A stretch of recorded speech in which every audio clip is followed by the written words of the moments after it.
Okay, so Boyd goes upstairs with Kenny to check out what Fatima's doing, and he's like, "Stay here, Jade." Which, you know, I'm kind of surprised Jade stayed there, but Jade's not quite high yet, I guess, so it worked out. So Boyd comes in, and he's like, "What are you doing?" And she's like, "I'm making a monster." I'm not sure that really explained anything to him clearly, but yeah, she's making a monster, and that is what she does. And then we go back to Julie and Randall, and they're looking at the adventures of the Grand Gulagog. And this is where we get the actual information about what she's doing, where she says that the Gulagog asked Fred about Storywalking, and he said that you could choose a point you wanted to see. You have to create a bookmark. And by leaving one, you can drop a bookmark, and you can come back to the same place that you visited before. And he, of course, still thinks it's just a kid's book. But this is where she says what I think is an interesting theory. I mean, it's what Julie said, so I don't know if I consider it a theory, but I like what she says, is that she says that what if, I lost where I was, that everything that's impossible in the town is also real. So what if everything existed in the town first? So like, what if the crazy shit, like the things I can do, what if that existed here and that somehow seeped out into the real world, and then somebody wrote about it? Because she says, "Hey, look, my mom dreamed about red rocks that existed only in this town, and it was, you know, actually here. And she dreamt about it. So like, what if somebody else did that and then they wrote a book on it?" Why is my phone listening to me? I mean, I get that. I get that. I mean, that's different because did she dream about it? She's reincarnated. She remembered it, right? From a past life is really what happened with Tabitha, right? That dream was a memory of her previous time there. But Julie doesn't know that. Julie can't possibly be having that, right? So Julie's theory here, which I kind of don't get, but she's saying that stuff from the town is seeping out into the real world. Yeah. Right? That's what she's saying. She's saying that people are dreaming about it and writing about it, and that's how it happened. I like that. I think it's kind of cool. It's a different thing we haven't heard before. She's saying stuff from people's stories seeped in here and became whatever this place is. No. She's looking at it the opposite way. She's saying, what if like the crazy things that happened here somehow seeped into the outside world, and that people like had a crazy dream that somebody could storywalk, and then they wrote a book about it. And that's how it came here. So yeah, actually the opposite of what you're saying. You're saying stuff in this town is seeping out into the real world, and people are having that dream and writing a book about it, and that's how these books came to be. Just like how her mother had this random dream about rocks in this place. Yeah, except that's kind of like the opposite. She believes it's a random dream. She believes it's this random dream, but it's kind of not. Yeah, and that's only because at this point Julie does not know why her mother dreamt that. She hasn't been told that. Right. Yeah. And he's still like, "Oh, it's just a book." I do think these books are critical to the answers of Fromville. So what Julie says is a good question. I think it's about. I think it's. Yeah, I don't know. I just think it's different. I like it because we haven't heard it before, and I think it's kind of cool. And I think it would be an interesting idea. Mm-hmm. Who knows? And you know what? The other reason I think why I think it's cool probably too is because it isn't like a theory I've heard like in real life people saying. Like so many things they come up with are things we've come up with, and this is just something like kind of unique I hadn't heard of. Yeah.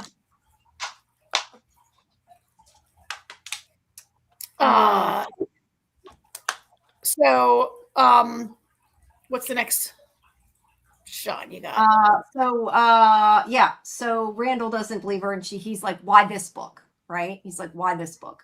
Yeah. And she's like, "Well, because it happened to be the one he brought, so maybe that means it's like fate that it was here, and that this is the one that gives us instructions." Yeah. So I mean, this is close to theories that people have had that like, oh, it's a book that Ethan wrote, and this is all happening like in the pages of a book that he wrote, is a theory that's been out there, right? Like this is getting close to these theories about books and stories and telling what's happening here and whatever, right? Yeah, I guess that's true. I didn't think about it that way. Yeah, you're right. It is kind of like that. I hadn't thought about it in that way. I guess I've never heard it phrased this way, is what I should have said. So, you know, what if Ethan is the storyteller and Victor is the illustrator, right? That's a good that's coming from Fletcher's comment that Victor made a drawing of the RV crash. What if Storywalker uses that? There's a conversation going on in the chat about the drawings, which also tell a story. And could she use these drawings? Yes, we had a conversation quite at length about that somebody had, excuse me, and I know I never remember who said what, I'm sorry, but somebody had come up with the idea of like, what if the drawings could be the bookmark and take you to that time, which I think is really interesting.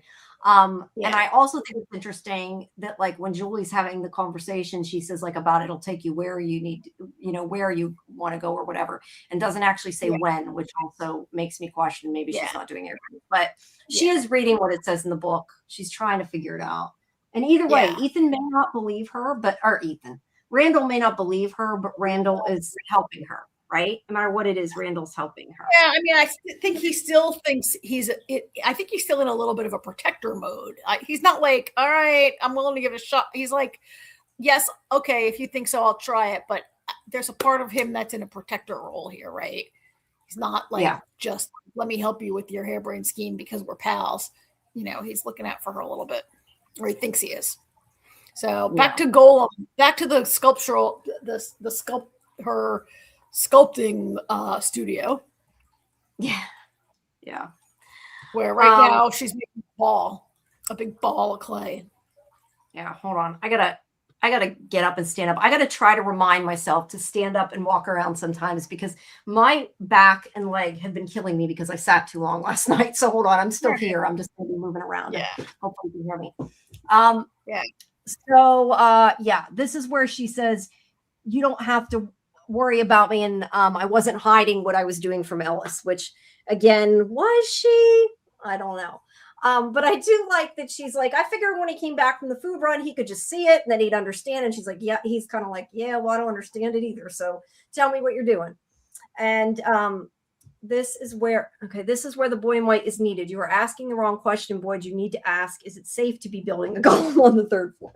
Yes, or are we going to have something break through? You know, this is a really stupid comparison, but I'm just going to tell you anyway, because I think it's funny and it happened today, which is why I think it's funny. You know, you've been in my house, okay? You know how big our kitchen is. It's not like super huge, but long ways, how long it is. Earlier today, getting ready to go down the stairs, my mom dropped a bottle of water. And I don't know if it's just because now they make them thinner, like the bottles, because they're cheap. I don't know. But she dropped it and it like exploded open and it went clear long ways all the way to the wall on the other side of the room. And I found the bottle cap. I found the bottle cap in front of our bathroom. That's how far that thing went. Water could go far, man. So I definitely think this is gonna break through the floor. But it made me think about this when it happened, just because we were talking about it. Ugh, yeah. Quit sitting in one spot. Ugh. Okay. Hopefully that helps. I don't know. My leg's like falling asleep. Right. Okay. So she says, sorry, what? So this is where we recounted her conversation earlier about like building. This is where she explains why she's building it, right? What she's doing and why. Yeah. She says, when I grew up, beliefs were rigid and defined, and her father would tell stories of all the different faiths, and it would drive her mother crazy because she understood how dangerous it was. And we know that's part of why he got shot, right? Well, not part of, that is why. And he said that I lost where it was. He would say, Fatima, they have it all wrong. They all think their road is the only way. Don't they understand all roads lead to the divine? They simply take different paths to get here. And that all the fables and myths, he told her, this is a story she's been thinking about. And then she asked if she knows what the golem is. So what a golem is. So what do you think about this that she said? Well, I mean, she goes on to say that making the like, are you including the part where she says like I can still feel it as a part of me, and it feels what I fear, and I feel what it feels, and all that, like, or you mean just referring to like the story tradition of the golem that she explained here? I'm not like, what are you asking me, really? I'm thinking, I'm meaning when she says all roads lead to the divine, it just, what did I say? Oh, all They roads to the simply divine. take the They past just take to a get, different way to get there. yeah. Yeah, what do you think about that? I mean, it could mean that like Ethan and Jade and Julie are all on the right track, and they're just going about it different ways, right? Yeah. You know, I know, I was just I mean, the curious divine what- is very, the divine is like a real reference to like a higher power that you believe in, whether that's God or whatever kind, like the divine, right? I mean, that's. I guess what I'm saying is I think it could mean two different things. The one thing that it worries me, and I know they said they wouldn't, and I've said this yesterday. To me, I was worried it kind of makes it, to me, made it sound like it's saying the town could be purgatory. But they've said it isn't, so we'll say it isn't, and I believe that. So if that doesn't mean that, I also think it's interesting because the concept of from, and we know how it's called origins in some countries, is that everybody came to this town from a different place. They all got their different ways, different roads, different trees. So I don't know. Just to me, that line seems super important. I just wondered if it made you think anything. Maybe it didn't make you think anything. I don't know. To me, it seemed super super important. That's all. Yeah. I don't know. Yeah. I mean, I'm not sure that it also couldn't be a red herring. Like having Sophia appear as the gospel spouting fake daughter of a priest, of a pastor, is not necessarily mean that there's a heaven and hell and God and kind of like Christian tradition thing going on here, right? Right. Yeah, it just definitely, I don't know. To me, you know how sometimes when you hear like a certain thing, it just, you think like that's important. And I don't know, to me, it just seemed like that was something they wanted. I'm gonna say, here's what I say. I agree with you, it's important, but I don't know what it means. Okay, fair enough. Yeah. We joke about the floor, but Fletch says, could the Fatima creation lead to wrecking the colony house? The floor ain't holding up. I mean, that could actually happen. Like we joke about it, but it could happen. Mackie, I want the golem to be done for next episode. Also needed to fight the girl in yellow. I agree with you. I don't want to watch 4 episodes of her like playing with mud upstairs, right? Like, let's let this go somewhere. I don't either. But as I was joking last night, I totally need to like use Nano to make like a verses of like all the creatures and stuff fighting this golem, because it would just be hilarious and I want to see it. Yeah. But whether or not it'll happen, I don't know. But yeah. And how the hell is she going to get it outside? I guess she's going to bring it to life and it can walk down the stairs. Maybe. That's why I don't know if she even intends it, or it's more just, this makes me feel strong, right? And if that's the case, then why did you do it? Because it is just kind of stuck there, and what are you going to do now, right? So yeah, I don't know. It's weird, but it's interesting. It's interesting if it goes somewhere, to me. And yes, like trauma wise, I think it's interesting no matter what. I just question what, like, is there more to it? I feel like there has to be more to it, or I'm going to be like, what, why? What if Tilly's corpse is inside the mud? Yeah. And we want to see something with Tilly. We need to know, right? And wait, there's something, I think it was Dieter said, wait, let me find it. It was something that was, oh shit. Now I'm not going to be able to find it. Yeah. Oh, I like that. Do you guys think Smiley gave her something good for Mother's Day? I just thought that was funny. Maybe. We hopefully didn't give her anything. Let's say, right? We hope not. Okay. So anyway, Boyd is like, okay, he's taking it for what it is, because she Fatima talking about all roads of the divine made me cringe. It felt like something Manny would say. Oh, yeah, kind of. It's not a particularly great piece of writing, of dialogue, right? Like, but I guess she's recounting what her father told her, so it's not like her original statement, right? Right, but yeah, it's a little cringe. It is. Yeah. So, yeah. I don't know. I just think to me it seemed like maybe that's why it seemed like it stood out then. Maybe because it seems like something she wouldn't say. I don't know. It just to me really stood out. But I also, like I said, I also thought about how all the roads of the wherever lead to the town too. So anyway, he tells Kenny, wait, I was thinking that maybe the golem won't come to life, but somehow when it collapses the floor, it helps save someone from a monster for Sophia. That's kind of interesting. I hadn't thought of that. Oh, so it could be a net positive, be a good thing that she did, but just not in the way that she was planning. I like it. Yeah, I do too. Although I also get Fletcher's point, you're creating a monster inside a nightmarish town that manifests everything. Like, stop. Yeah. Is this a good thing? We don't know. I guess we'll have to find out if it's a good thing, right? Imagine being so irrelevant you have to mud build a golem. Dang, Fatima, Ellis, useless. Oh, we need storylines for these people, guys. All right. So he goes out and he tells Kenny. This is where he tells Kenny what's going on and explains what it is. A giant made of clay that protects people. And he tells Kenny to give her some space. And this is where he says, oh, she's not hurting anyone. And Kenny says they've both seen the place change people little by little until you turn around and the person you knew is gone. And that isn't the Fatima they know. And this is obviously to me is referencing Boyd's wife. But I know this is what Fletcher was talking about. Like, is this foreshadowing a physical change with Fatima?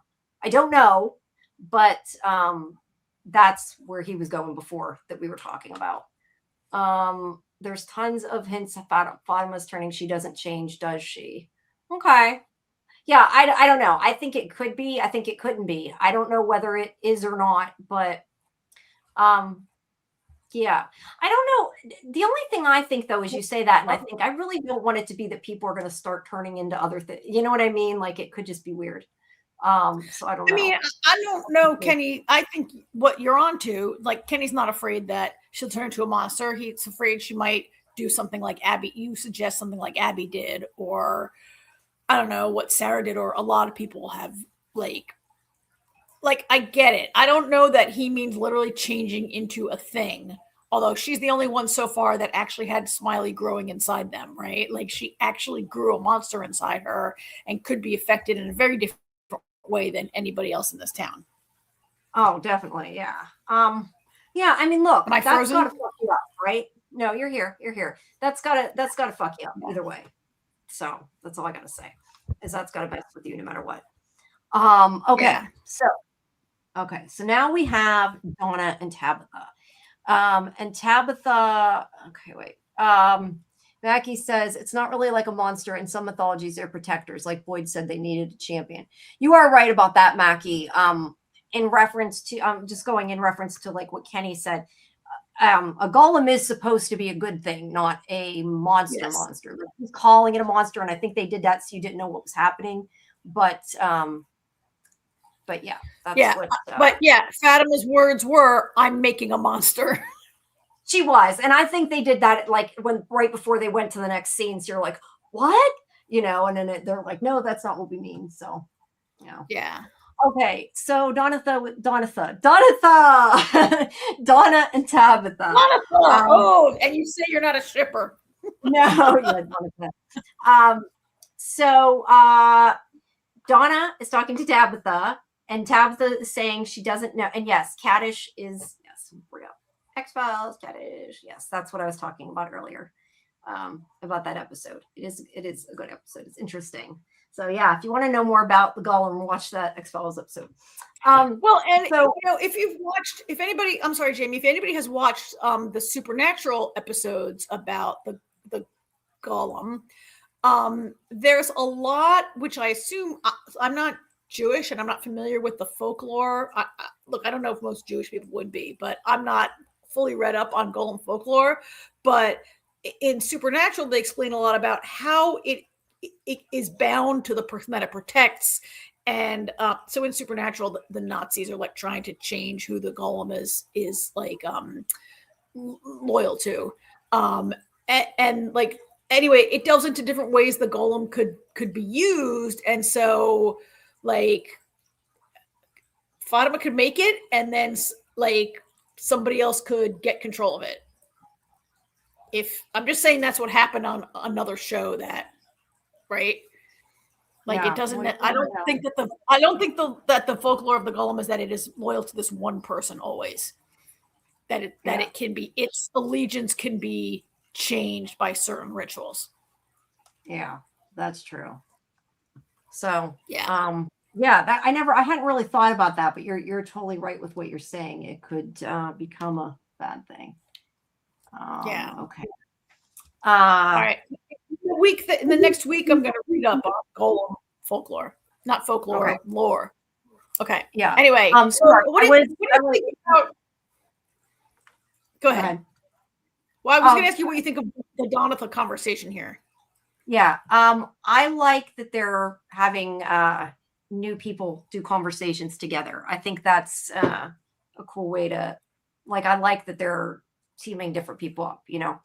Sorry, what I was going to interrupt and I was going to say, I think is a good idea.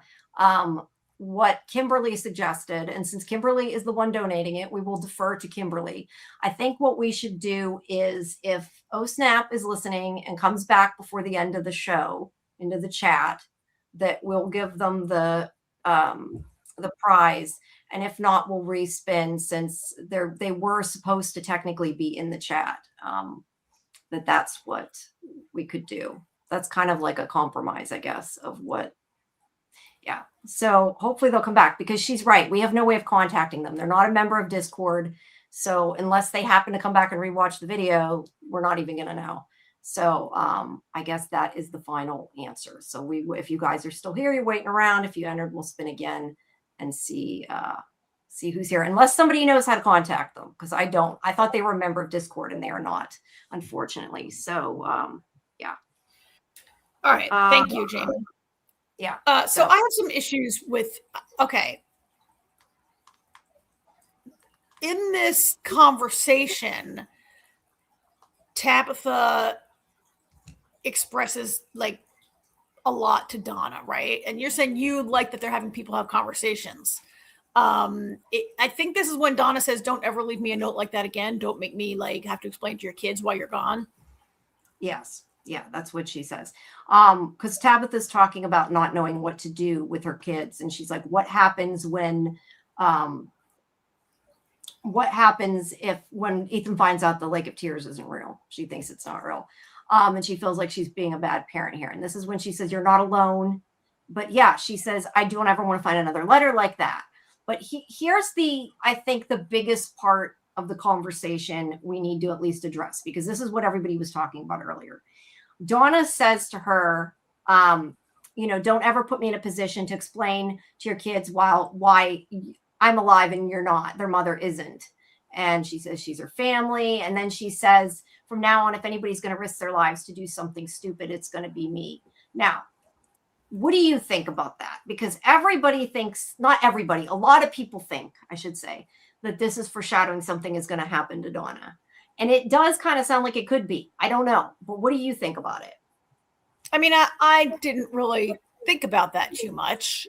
I mean, that's a kind of thing that you would say to anybody in this town who's going off on one of their harebrained schemes, right? I was actually caught up in the part where Donna says, you and your kids are as close to family as any I've ever had. She doesn't even say like you're my family in this town. She says you're the closest thing to family I've ever had. Yeah, it's my real family or something to that effect. I guess forgetting the part about her dead sister, but well, I think she's saying not what her sister ever was or anything like that. Well, what she's saying is you are my family. And I just remember I was like, justice for Tabitha, because last week and 2 weeks ago, everybody is saying, oh, Tabitha, you're always leaving your kids with these people you don't even know. You've known them for 30 days. Like, and you leave your kids with them. And then here's the person who leaves their kid with saying, I'm like, oh wait, everybody just made me remember you've only known them 30 days and you're the closest thing to family, and I've only seen you have like 4 conversations ever. And I felt like we're family was being a little bit shoved down my throat. And yet I also, conversely, the other side of that coin, I felt like everyone, this is why Tabitha leaves her kid with these people, because they're all like a family. Mm-hmm. Yeah, well, all that in my head maybe is what made me not think about this foreshadowing. I do notice now that they're wearing the same color. Karen's getting into color theory. You're usually yelling at us when we do that, but you're right. They are kind really of. It's I'm interesting joking, Karen. I'm joking. I'm just saying. Yeah. I mean, Donna would be a big death, right? And we haven't had a big death in a long time. And it would really, to lose Donna would really squeeze Boyd. It would really be hard on Boyd, and Boyd would lose his partner and the one person he trusts the most in the whole town. But we don't do that so much on this show, this kind of speculation, right? We try not to. I mean, I just don't, I know I've seen here, I knew there was somebody said it, Gabby said it's been foreshadowed. I may honestly lose interest if they get rid of her. Yeah, look, Donna is, I've said before, I think Donna and Jade are probably my favorite characters. I do not want anything to happen to her, but I can't help thinking it does kind of sound like that. I sure as hell hope it's not. And yes, you're still in the chat, Scarlett. I don't know why you're asking if you're still in the chat. You're still in the chat. Yeah, I don't know, but a lot of people have said that, and I think it's kind of almost unanimous that a lot of people would be pissed off if they got rid of her. But I do agree with what you said. We have not had. I feel like we haven't had a big death in a while. Well, Jim was a big death only like 4 episodes ago. You're right. But when you say that, I look at Jim as Jim was a death last season because we already knew about it, right? Like it wasn't a new revelation this season. So that's why I'm saying I feel like that's not recent. I hope not. But yes, you're right, Muncher. It was Jim. I'm not disagreeing with that. I look at it as like it was last season. But yeah, I don't know. But I love Donna, so nothing better happen. That's all I gotta say. She will sacrifice herself to save Tabby. Who knows? But I mean, this is what I feel. If something happens to Donna, it will break Boyd. If this town wants to break Boyd, killing Donna would be a big step in that direction, right? Okay, how about just take Ellis instead? I think most of us are thinking that. No offense. Look, I love Cordian and everything, but fans saying you can have Ellis. Yeah, no, I love Cordian, but his character hasn't had a lot to do for a while. So yeah, that's kind of the thing. All right. So anyway, that's their conversation. And I do like, though, at least she's like yells at her, like, what are you doing? Like, no, you do not do that again. And I know we maybe disagree about what she did, what we think of what she did last episode, but Donna doesn't like it. She says, don't do it again. So everybody listen to Donna. All right. As I said, I say a lot. I think that Donna would be a better leader than Boyd at this point. So I mean, look, Kenny is going to be a good replacement if something happens to Boyd too, but I feel like Kenny isn't quite maybe ready, where I think Donna is like already leader material, in my own opinion. But Donna is I feel they're co-leaders. Donna and Boyd are like, she leads Colony House, he leads the town. They're like the 2 mayors in the same county. They are. Yeah, I agree with you. That is a good point. But I'm just saying, like, I don't know that Kenny would be ready for that either way. Oh my God! If Kenny gets control of Colony House, it'll just be like people smoking pot and having an orgy all day, every day. I don't think he would tell them to. I think he just wouldn't be good at stopping them from doing it, right? They'll open the windows. They'll listen. So yeah. Anyone on your bird theory? I'm sorry, Lee. You might have to repeat it. It probably got lost in the chat. It's been going pretty fast. We'll hit it and talk about it when we see the bird, which is this moment right now. Wait. This might be what he meant. He said maybe an extra will be hurt or killed as long as that dang bird is gone. Is that what you're talking about, your bird theory? I don't know if that's what you meant or not. If it's not, you'll have to tell me. But yeah, I don't know. We kind of talked yesterday about, does the bird represent somebody? I know some people had said maybe it's Jim. I mean, we heard kind of some different things. But look, there is, crows are important in this story. Ethan does point out we've only seen crows so far. Where there is, the Chromonacle book is about birds. It does look like a starling. Dieter had sent some pictures yesterday, but I don't know what that necessarily means. But it does look a lot like a starling, except for the fact that it has a blue beak. The beak looks a little off, but I think it may be either A, because it's not real, or it's CGI, or that it's black and it's just kind of the color it looks in the picture. I thought it looked like a totally fake weirdo bird that shouldn't be there, but yeah, I think it might just be because of the way they made it. I think the bird made the water upset. The bird may be something other than good. Ooh, that's interesting though. It's the starling in blue. And the starling is a trickster. Yeah, there are theories that Jim maybe is the bird. But was that really Jim or some entity tricking Ethan so they could go to the village and set free what's underwater? I mean, I think Ethan could easily be tricked right now. And I'm kind of surprised the town hasn't tried to trick him yet. Or the town, it was to get them to go to this.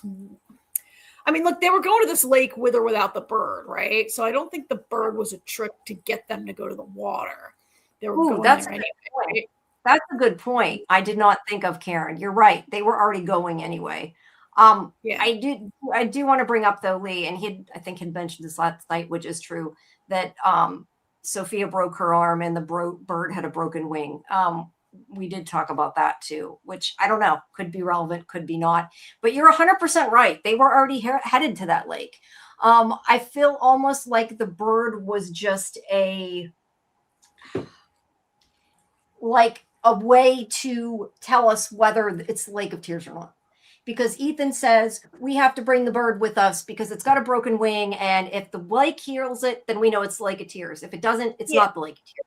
So I feel like that was maybe just like a plot point just to explain that.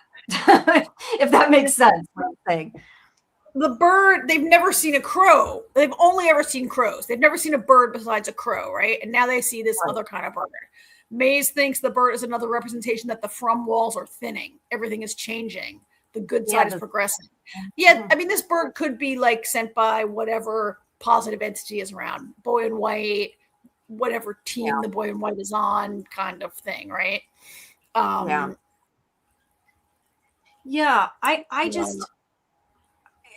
don't know. Just personally, now that I think about it, my own opinion, especially because you brought up the point they were going there anyway, I think the bird is just a representation of telling us whether it's Lake of Tears or not, because they're using that as the test, right? I mean, that's what he says. And I do agree. I think it's something else. That being the Lake of Tears would be too easy and too fast to find the Lake of Tears within 5 minutes of like we're looking for it, right?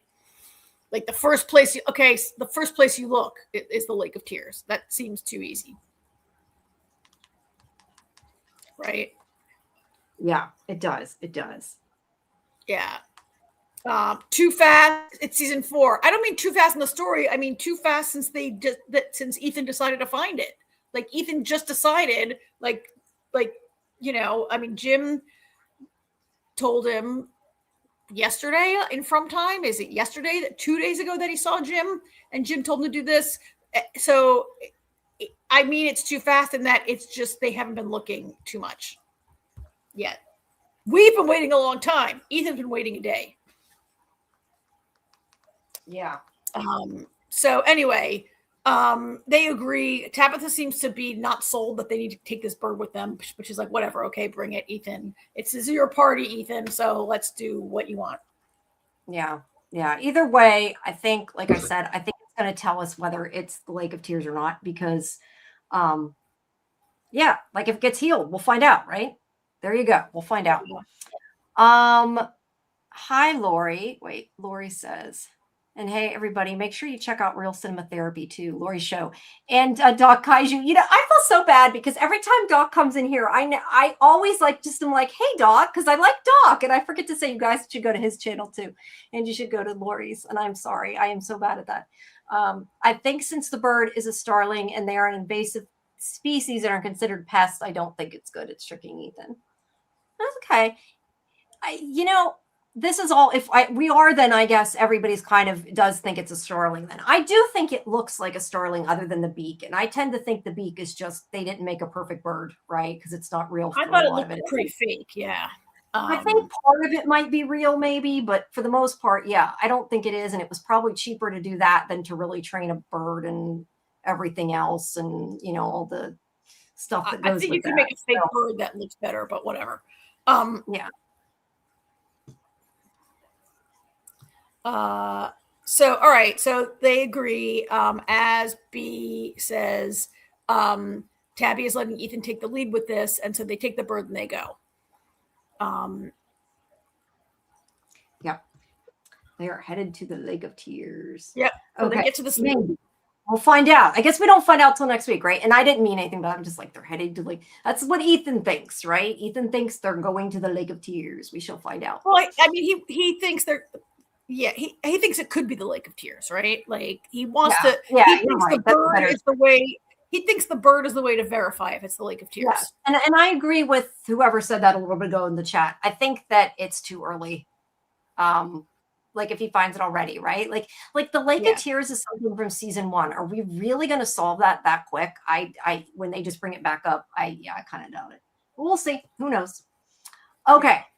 So Sophia is standing there at the edge of the pool, staring down into it. And Christy and Marielle have a conversation about how weird she is. About how Sophia's doing. They don't know. Really, kind of the only part about this that's important is the fact that they talk about her praying, and Marielle says about how she never liked in NA when they had to give everything up to a higher power. That she says something like anything that would say that God, I forget exactly what she says, but say that there isn't a higher power like this. If nothing else, this town would prove that, because of this, it's like, if it's proof no one was ever looking out for them, it's a town. If there's ever proof, I can't talk, but there we go. What? I lost you there. I know, I can't talk. She says the one thing about NA, Narcotics Anonymous, she couldn't stand was giving yourself up to a higher power. If there was ever proof that no one was looking out for them, if there was ever proof no one looking out for them, ever proof ever proof there wasn't a higher power. That's what I'm trying to say. That it's the town. That was what I was trying to say. And guys, let's not talk about what's in the new trailers, okay, please. Because so many people don't want to know about it. So let's just it's not just me and AJ. We have if you want to talk about it later, you are more than welcome to go on Discord into the spoiler channel and talk about it. But let's keep it out of the chat, because I know a lot of people just really don't want to know, and it's just we don't want people leaving chat because they don't want to find things out. So let's just wait. But you are more than welcome to later talk about it. I just try to keep most people happy and keep Karen happy so she don't get mad at me, right? And AJ doesn't read trailers. Kimberly's giving up trailers. Here, AJ does not get a vote. Damn it, he's not here now. I know. I know no one wants to. So I mean, I've known people who are uncomfortable with the AA model because they don't want to give themselves. They don't believe, they're atheists or whatever. They don't believe in any higher power, or they right. Yeah. I get that. I don't really get, like, if there's ever proof there is no higher power, it's this town. I mean, she doesn't. She says no proof, no one's looking out for them. I'm saying she meant that. I was like summarizing. I take it she's just saying like, this is hell, not literally, but just saying like, if there was ever proof that we were alone, it's here because nobody's helping us, is kind of what she's saying. I guess how I take it, but. I really not believe in that. Maybe not, but yeah, that's. She's saying that she was a skeptic even before she came to this town, right? Like, I felt like the point of this conversation was like they're not really, or she's not really a believer, and so Sophia's like belief is something that's difficult for her to understand, agree with, get behind, and then they just go on to be like, she's kind of weird, right? Like they're talking about Sophia. does this scene indicate that maybe these two will be the people to first realize that Sophia is sus, as the kids say? Yeah. I don't think that they're necessarily thinking she's sus, but yeah. You don't think they think they're... I don't think they're saying they think she is, other than they're saying she prays a lot. I'm saying, are they going to be the ones to? Are they going to be the ones to figure it out? Maybe. I guess they could be. Because they're definitely like, what's up with her, right? Like, what is up with her? Yeah. And how do you think she's doing? And she's really weird. And meanwhile, like, so you showed in that previous shot how she's lurking by the edge of the pool, which is kind of weird, but nobody notices, right? Yeah. Nobody else is paying attention other than that. Maybe she's looking at the dead and decomposing body of Dale poking through the wall. Yes. She is looking at Dale. Right. That is definitely what she's there doing. They just don't know that. But that's what she's doing. Sophia's just in general creepy as hell. She is. And Joy says nobody suspects a thing yet. That is true. No one suspects a thing yet. I just feel like someone is going to figure her out. Someone's going to start to be like, and I thought there was some real foreshadowing of. Yeah. I mean, look, I feel like somebody has to eventually figure out who she is, right? Because otherwise, what's the point? I mean, I think Henry might figure out who she is also because of what Victor says later in the episode when he says he came in cars just like the rest of us. We invited him in and made him our friend. We thought he was just like us, but no, he wasn't. And he's like totally saying, like, putting like it out there, like, this is Sophia, right? I mean, he's not saying that. I'm saying I'm watching that and thinking, oh my, like he's telling Henry, like, how to identify a person who's dangerous. Yeah, you're right. He is, but nobody's like listening to Vector. To be fair, he only tells Henry though. So So here we are with Sarah. Trying to think. Fletcher's asking were there theories on water back in season 1 and 2. I don't even know. Other than I think people said the Lake of Tears was important. They thought because it was in episode 1. I think more than anything was why people said that. There might have been theories about that out there. We don't tend to not maybe didn't get into them on this particular show. Yeah, we probably didn't.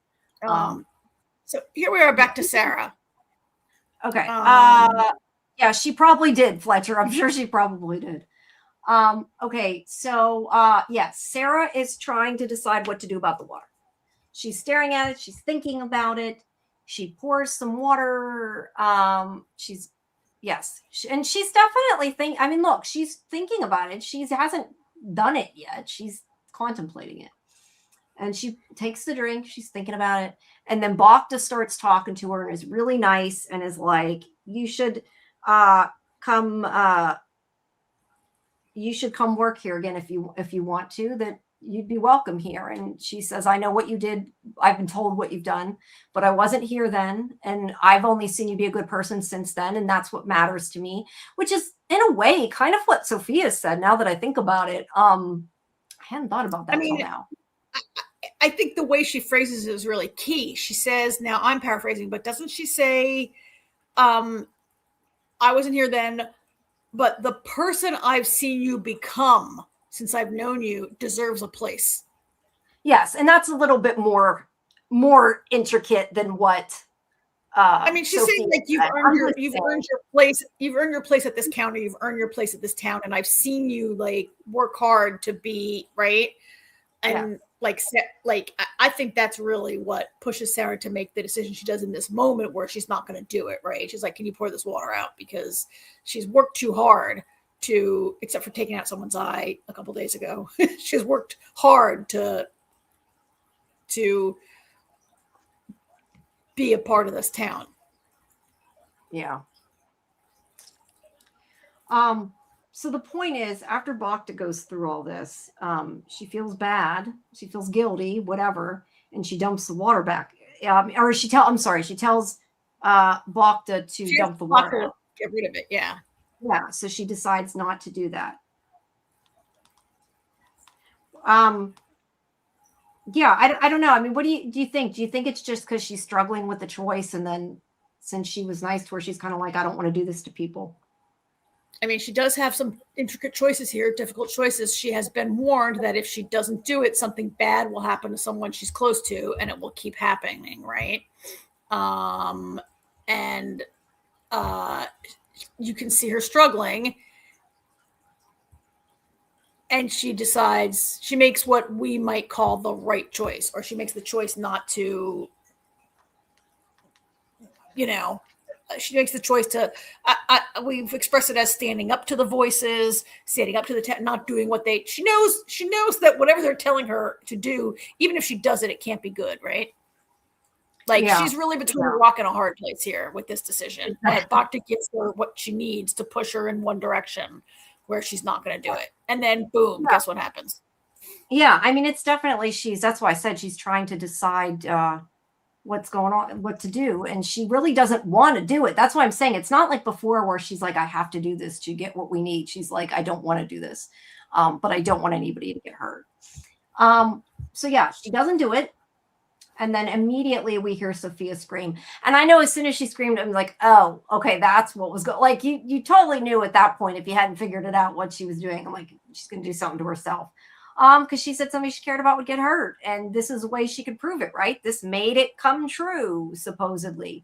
Again, I don't know if I really buy Sarah, quote unquote, cares about her. But yeah, she made her believe what they made. The voices, I'm saying she, because Sophia told her, but the voices made her believe that it would hurt people if she didn't do it, and said that if she didn't do it, it would keep hurting more people. So yeah, I suppose it sucked to think you got the newest person in town hurt right away. That's true too. It would. It's an interesting choice on like Sophia's part here, because we have seen that Sophia can kill the pastor with a touch of her hand, right? And we know that Sophia has the ability to do things to people, to put a voice in someone's head, to do different things. I mean, we don't really know the extent of her quote unquote powers, but so she says like something will happen to someone, Sarah. She positions herself as being really nice to Sarah, and then the voice says something bad will happen to someone close to you. I agree with you. I wouldn't consider them close. They've only known each other for like 2 days, but like, she went out of her way to appear to be like one of the nicest people to Sarah, right? And then presumably throws herself into the pool, right? To break her own arm or wrist or whatever.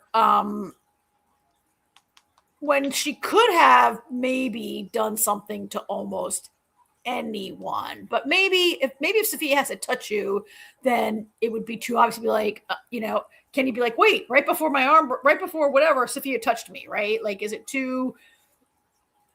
So I'm thinking this through out loud while I'm with you guys here, but like, it seems to me that she chose to injure herself, and why. But yeah, I mean, bottom line, it would suck to think you got the newest person in town hurt right away. Yeah, Lori said, I do think Sophia throwing herself in the pool is kind of lame. You would think an ancient entity would have a smarter plan. You're not wrong, Lori. Yeah. Look, I mean, we don't know. We still don't know how omniscient the Man of Yellow actually is, for sure. We don't know what he can and can't control of the people of the town. I mean, maybe he can't like force people to do things. Maybe that's why they use voices, right? Because maybe he's like, I can't force Sarah to do something. She has to choose it on her own. I mean, there's always that possibility. So but he can give you a seizure or a stroke with his touch, and he can kill you with his touch. Well, he can. Wait, say that again. He kills supposedly Jim. I mean, but he like rips his throat out. She touched the preacher to make him have a seizure to crash the car, and then she later touches him to kill him in his bed. No, she choke him or suffocate him or something. She didn't touch him to kill him. I'm trying to remember how she did. Yeah, she can give people. She touched him and he had a seizure. She touched him and gave him a seizure or a stroke. Right? You're right. He did. But this is, I'm playing devil's advocate. I'm just saying this is what I believe. The knowing that maybe she can't. I'm saying I think she can't force people to do things. Maybe, right? Not that she can't hurt people, but maybe she has to make them choose that. I don't know. That's just what I think. But my point is that the easiest way. if she's saying, if the voices are saying to Sarah, I can make somebody get hurt, the easiest way is for her to hurt herself. I mean, she don't got to do nothing, right? She doesn't have to do something and hide it, because she would have to have somebody get hurt and not let people see. Otherwise it wouldn't work. The ruse would be up. So, and also her getting her to follow the voices, I feel like, is also going to probably help her cause of causing havoc more so than just hurting somebody. I mean, the point is to get Sarah to do what she wants. This is going to do it. That's what I think anyway. Yeah, does that make sense? I mean, she does say it felt like someone pushed me, and then I went in, right? What if Sophia didn't pull? What if she didn't jump into the pool? What if that was a future Storywalker that pushed Sophia trying to kill her? Any plot hole could be a Storywalker. Fair, right? I actually kind of like that, but yeah, I mean, I don't think that's the case though. I think it's implying that she jumped in or pretended to fall or, fake fell, whatever.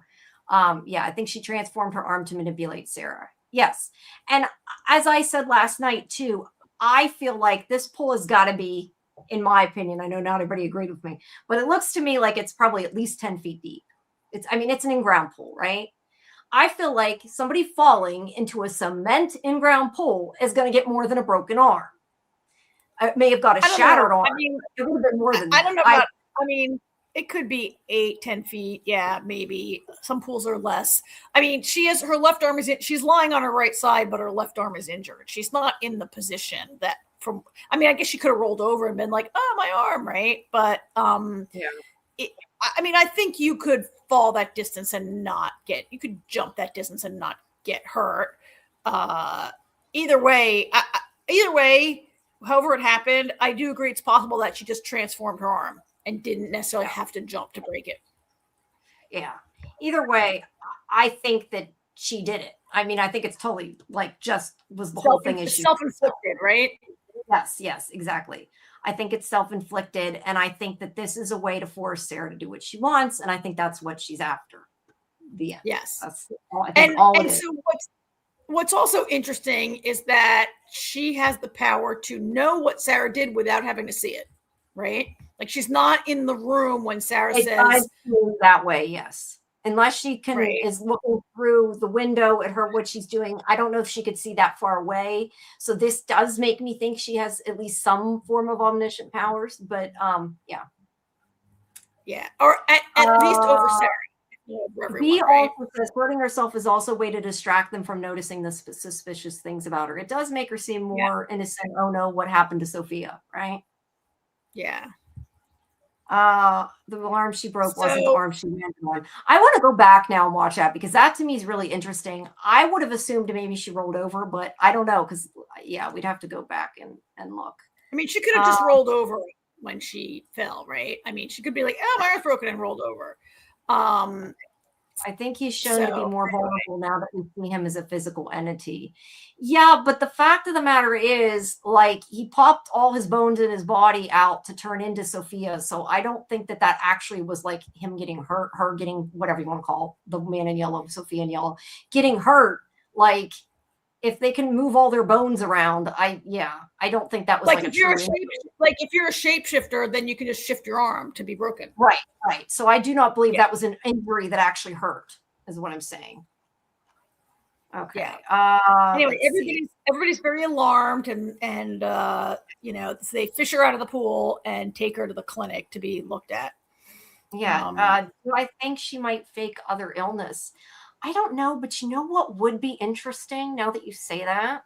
I could see her faking that people are she's hearing voices because why not, right?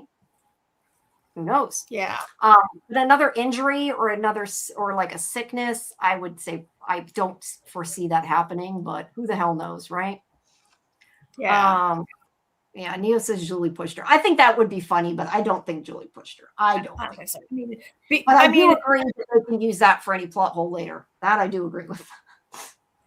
Right. Dee was also wondering about how she knew. If Sophia was conjuring something instead of actively being the voices, then the conjured voices might have alerted her to what Sarah did. okay, like there's another something going on that was like, oh, Sarah didn't do the job. You got a job now. Yeah, maybe, or whatever. Yeah. So they do take. So yeah, go ahead. I was just gonna say, just a reminder to people. I know to begin with. Wait, oh crap! How do I do that? I lose my windows so fast. I have too many things all the time open at once. I apologize. I try to look at things and then I screw up. We do right now have 38 people. Oh no, 33 have liked it. So we've got a lot of people liking the video. But guys, like the video, or I'm going to throw you in the box. I'll keep saying that. Please also hype it if you can. But make sure you subscribe to Sci-Fi-Vision if you aren't. I know a lot of people that watch aren't, and we do appreciate it. But I just wanted to remind everybody to please, if you haven't, because it looks like we are probably going to repull for the Avery cameo. So make sure you put hashtag screwdriver into the chat if you haven't, because it will take new entries. If we do not hear back from OSNAP before the end of the show, we'll pull again for somebody else, because we have no way of contacting them, which I hadn't thought about. I mean, Kimberly is right about that. They're not in Discord, at least not under that name. I couldn't find them. So yeah. So make sure you put your name or your entry in. Okay. All right. We're in the home stretch. Sorry, what? We're in the home stretch. We're getting to like the final third of this episode. So, and we're on almost 3 hours. So yeah, we're having a good conversation. So now so they're going to take Sophia and they examine her, right? Yes. Hold on 1 second. Boy, there's a lot of denim in this shot. There is a lot. Well, hey, they're all going there to examine her right? now. Yes, if you're on mobile hype. And Jessica, that is not how you spell screwdriver. I just noticed that. That was a typo, so maybe redo it. Okay. There you go. All right. So anyway, yes. So she runs back in. She immediately, before all that other stuff, she immediately runs back in and does it. Oh yeah. So, now she does it and does the water. And then she sits there and watches. Is what goes on. And she sits there all day to see who's going to drink out of it. Yeah, because she wants to know what happens. And I don't know. I don't know what she plans to do if somebody drinks out of it, but she sits there and watches. Well, we find out by the end. We do find out by the end. Oh, it's her plan. No, but I mean, if somebody did, I don't know what she would have done. Yeah. Okay, so Julia. Jade, let's try Jade. Jade comes outside to talk to Boyd. And he asks about Fatima because he was listening. And he says that if it wasn't for what he and Tabitha had found out, had remembered, he wouldn't have taken the mushrooms. That the point is he did something crazy because he knew he had to do something drastic. And that everybody thought he was crazy, but this is why he did it. And he's saying the question Boyd shouldn't be asking is, why are you making the golem? The question he should be asking is, why are you making it now? Like, what caused her to think this was something important to do? So that's what gives Boyd the idea to ask that in a little bit. But first we go back to Donna. Okay, so we are at the settlement. She talks about the totems. Not really important other than it's reminding us about the totems for anybody who didn't see it. I'm guessing that's probably the point of that. But she says they're creepy. And she says if we go get more food before dark, then we can leave earlier. And Ethan's like, who cares? We need to go to the Lake of Tears. What I think is, we'll find out. I mean, he's like, who cares is correct. That was just a throwaway dialogue. I know, kind of was. He's like, we got to go to this lake. Find out if it's the Lake of Tears. So yeah, this is where he's all planning to go there and see with the bird. And there's Roger there. Roger is in multiple shots before he pulls the rope. All right, so then we go back to Julie. Oh, this was the big moment. This is the big moment of the episode when we see Julie cut her hair. Now we know that Julie is getting closer in her timeline linearly to finding her dad being, sliced by the man in yellow. She's getting closer because she had this haircut. So she chops it all off and she tells Randall, that monster grabbed my hair. It's not going to happen again. As we, I think, discussed at length last night, I think it would have made more sense to put your hair up in like a bun or something because they could still grab your hair, but that's neither here nor there. She chops her hair off. Really? Your hair could easily fall out of a bun. It could, but they also could still grab it the length it is too. So, yeah. It's about even. I think the whole point, in my opinion, So her we cutting can up identify her where Julie's which coming version, from. yeah. Yeah. Yes, exactly. I mean, they used it as a plot point with it getting grabbed, but Manuel didn't catch Julie due to that haircut, though. Yeah. But anyway, yeah, she chopped her hair off. Okay, so, and I know I'm starting to go faster. I don't want to go too fast. I just don't want to go too slow. Almost 1 a.m. Okay, so at the ruins, this is where Julie tells him, this is what the book said. I'm going to take a piece of paper. I am going to bring it with me. And when I get there, I'm going to draw a symbol on it. I'm going to throw it on the ground. Well, I'm going to leave it there. And when I come back, the same symbol will be on the piece of paper in my pocket. And then I can use that to get back. Because she says, what's important about this is that if there's a certain place I want to visit, I can write it on the fold in the paper, walk across the threshold, and it'll take me there. And like I said, she does say where and not when, which concerns me. Like maybe that's part of her problem. But she says if it works, it'll change everything. So that being said, clearly, even if this worked, she would still have to actually find the right time. This is only a way to bookmark where she has previously been, according to what she's saying. But a lot of people I noticed on some of the Facebook groups didn't seem to understand this. So I just want to point it out for anybody that didn't understand it. When Julie pulls the piece of paper out of her pocket here, she had already drawn the symbol on it. It was just a way to show what would have happened to like, and Randall's like, you know, you're waiting to do that, right? It didn't actually happen yet. It was just she drew it on the paper because people didn't seem to get that. So I just wanted to point that out. So everybody got that. But yeah, she's about ready to try it. And she only uses the X, I'm guessing, because it's in that picture. And before you tell me, Fletcher, yes, I know you think it looks like a broken infinity symbol. We had that discussion too, which it kind of does. I don't know. I think it looks like an X, but that's me. I don't know. What do you think about that? Let me ask you real quick before we move on. I think it looks like a badly drawn Chanel symbol with the 2 C's back to back. Okay. That's fair. Or Gucci with the 2 G's, right? Yeah. I thought it was 2 C's back to back. I think it doesn't matter because I'm going to tell you my theory about this when we get past here. Okay. But she takes her Sharpie, demonstrating, and she's going to go in. Yeah. Okay. So she walks in and she comes to what is 1978. Now, I have seen pictures of people comparing this.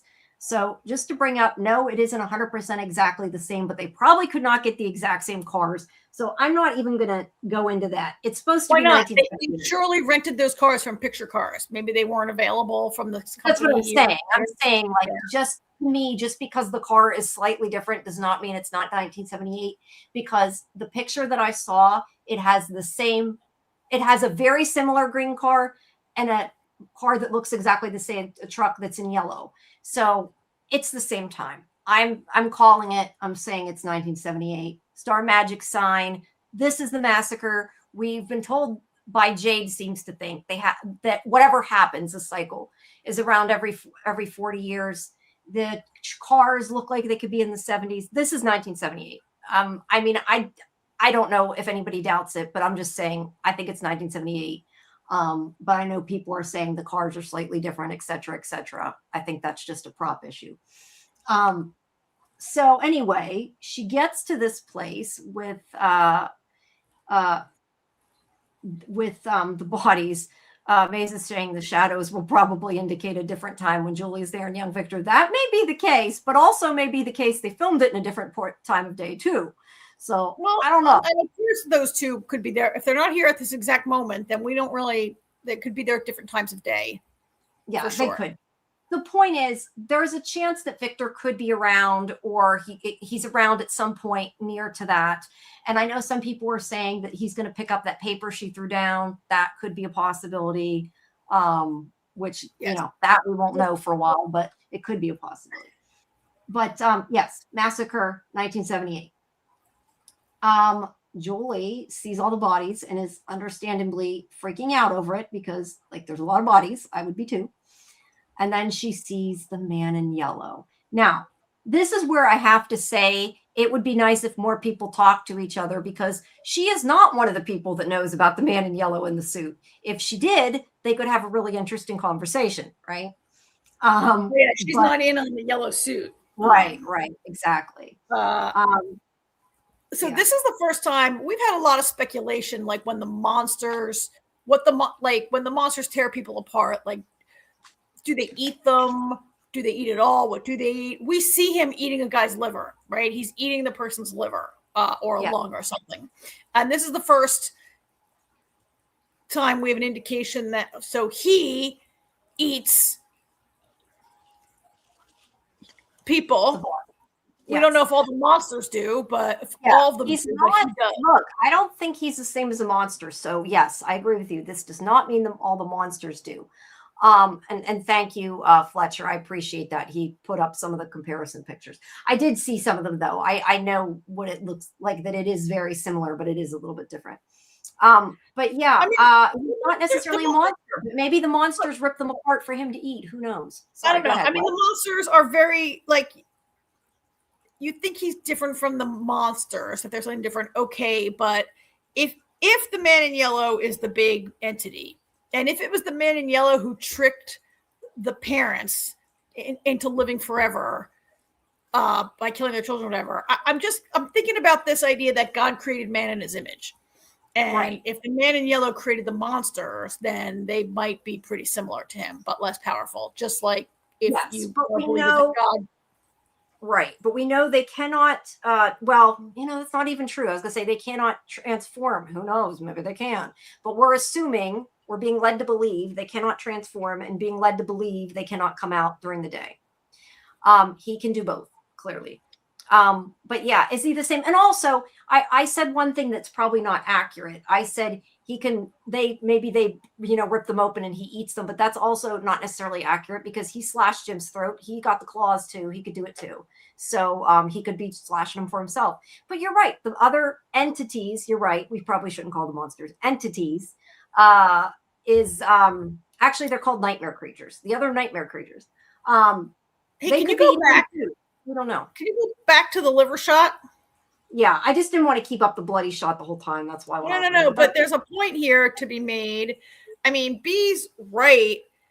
He does look more gray, not just pale, right? He looks like a little bit. Maybe he needs to eat. Maybe he's weakened from not eating enough livers, and he's going to get his good color back after he eats it. Yeah, I know. I'm assuming he eats like other organs, not just livers. I know. It just looked like the liver to me. It does look like the liver, and I think of Tombs when we talk about this. But there is the whole thing with the bile too. Somebody brought up last night. I don't remember who brought it up, but the whole thing with Smiley and the bile. And I mean, look, that Smiley was like completely desiccated except bile. So that there could be something to that, right? I don't know, but it does definitely look like a liver he's eating, or at least what I think a liver looks like. I guess I technically don't know, but what I've seen on TV to look like a liver, it looks like. I've never actually eaten any kind of liver, so I don't know. But yes, he looks gray and like sort of zombie-ish, and he is covered in blood, so he has to clean that suit. Yeah, I mean, there are, the point that there are some entities who need to eat to survive. And it's interesting that they made a point to show he's eating the liver, that he's eating a person, right? Yeah. Yeah. Oh, bile comes from the gallbladder. Okay. Kaiser says bile comes from the gallbladder. Look, it does. Which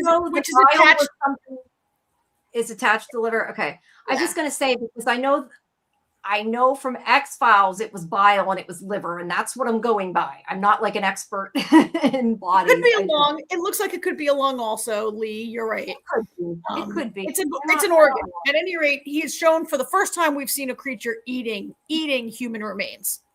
Yes. But you are right. They could have shown it eating a heart. It's not a heart.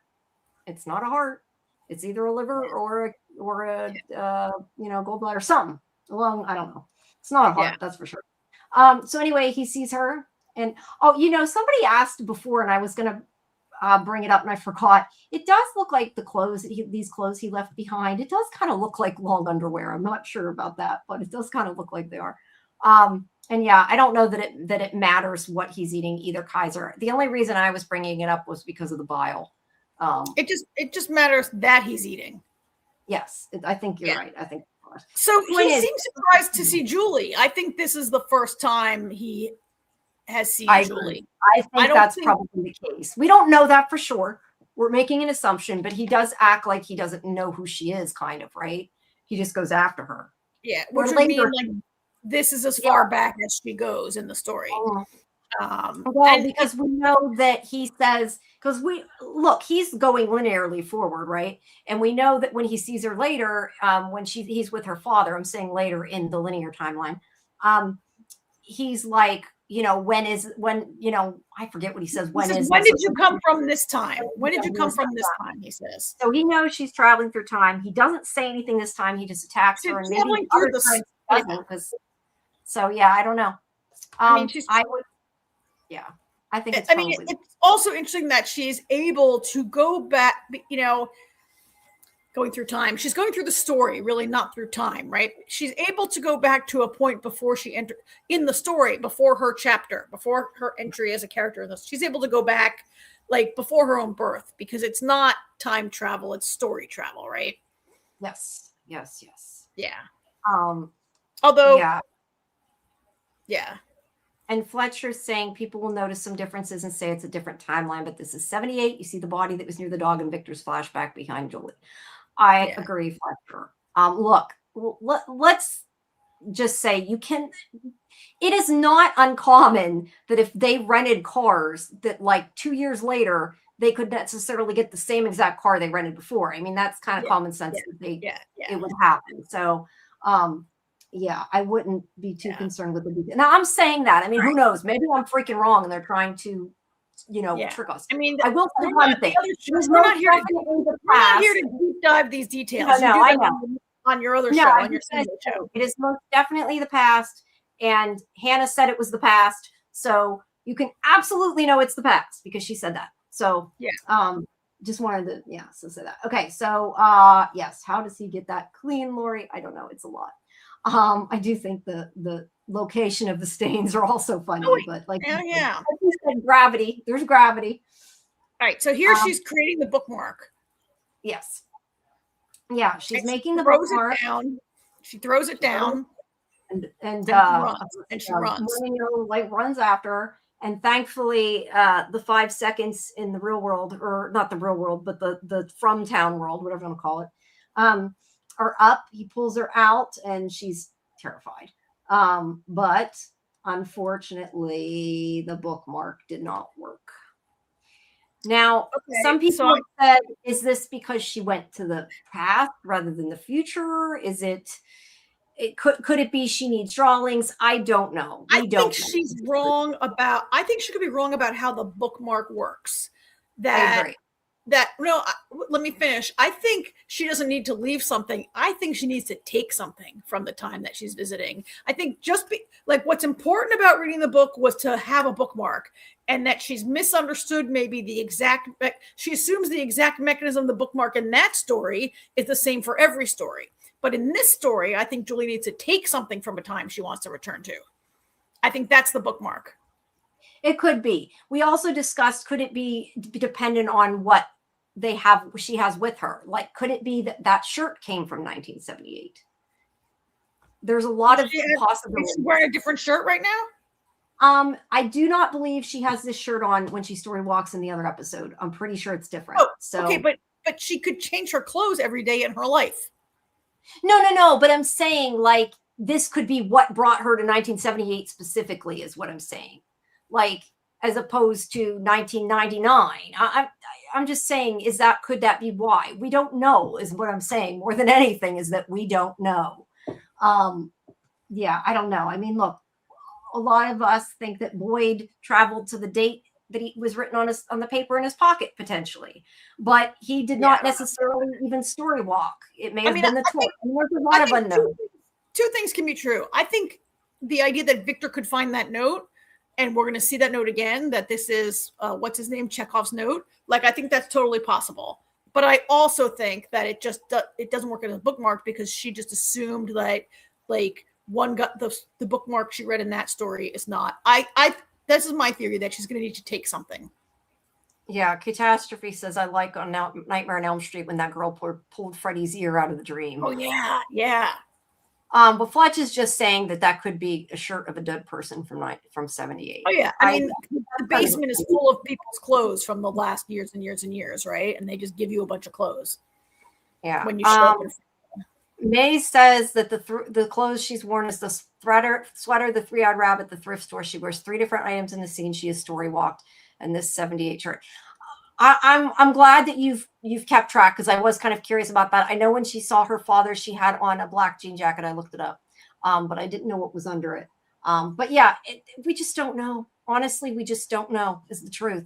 And Doc says, I think drawings and paintings could be bookmarks and stuff in the basement. Yeah.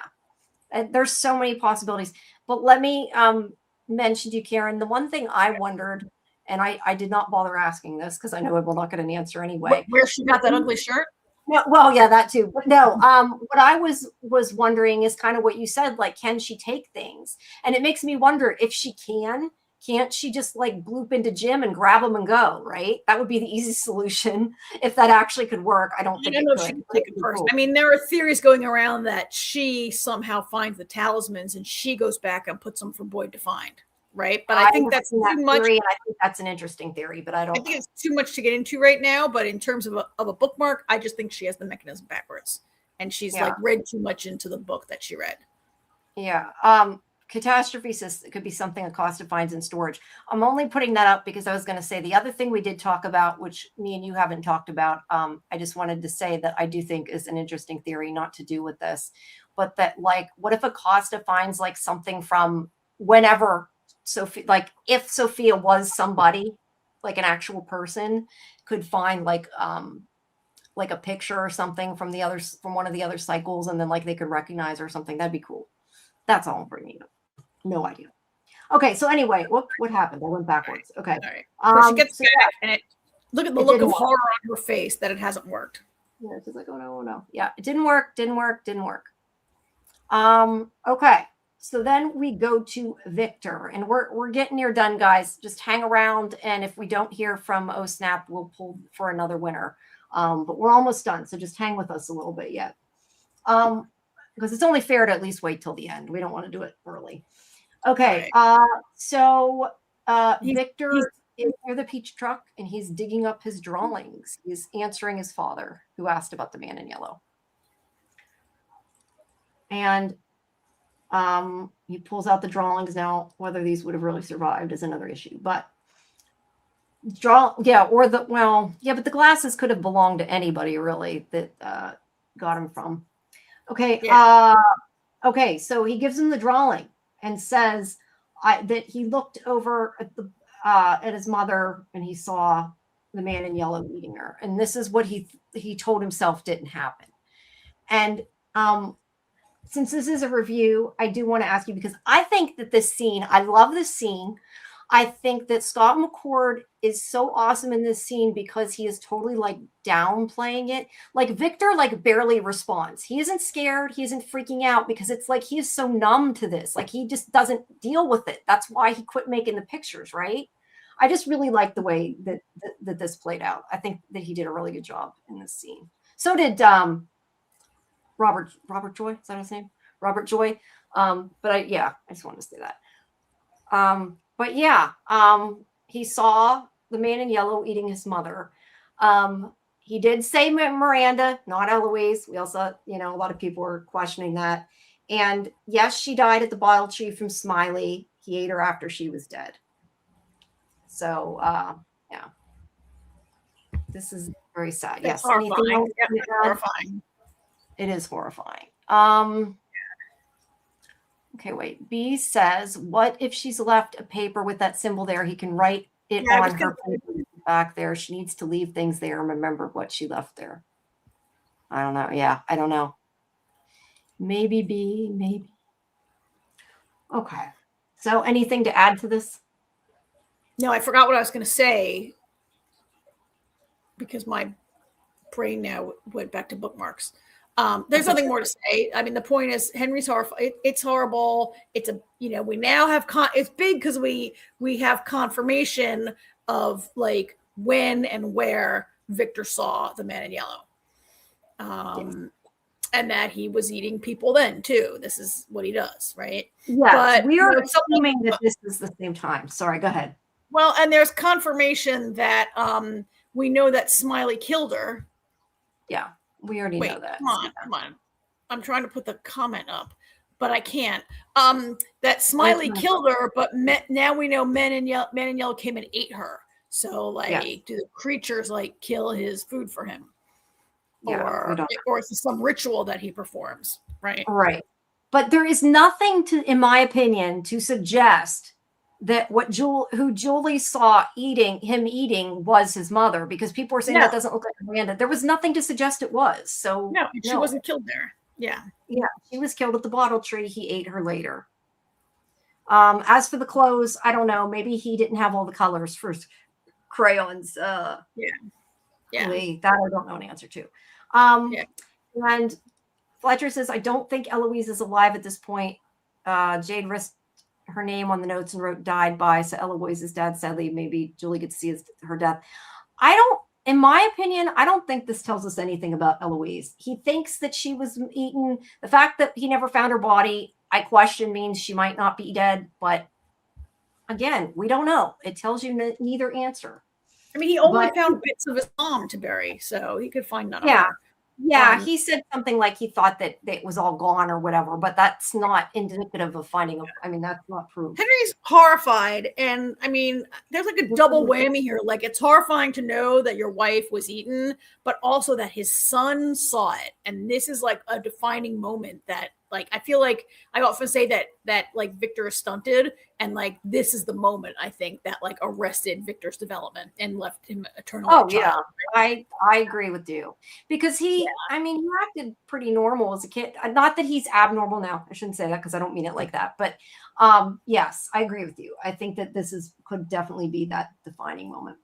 Yeah. Okay. Now we have Sophia and them fixing her arm, but they have to wait till the swelling goes down. She says it's a test.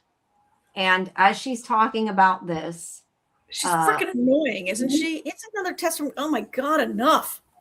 Okay, she is annoying. But the point of this is where Sarah is watching the water and Bacta pours it out. So nothing happened. And this is where Sophia talks about the story of Abraham, and that he had an unshakable faith and obedience to God. And one day God tested him, ordering him to kill his only son as a way to prove his faith. But at the last moment, God intervened and offered a ram to be sacrificed instead.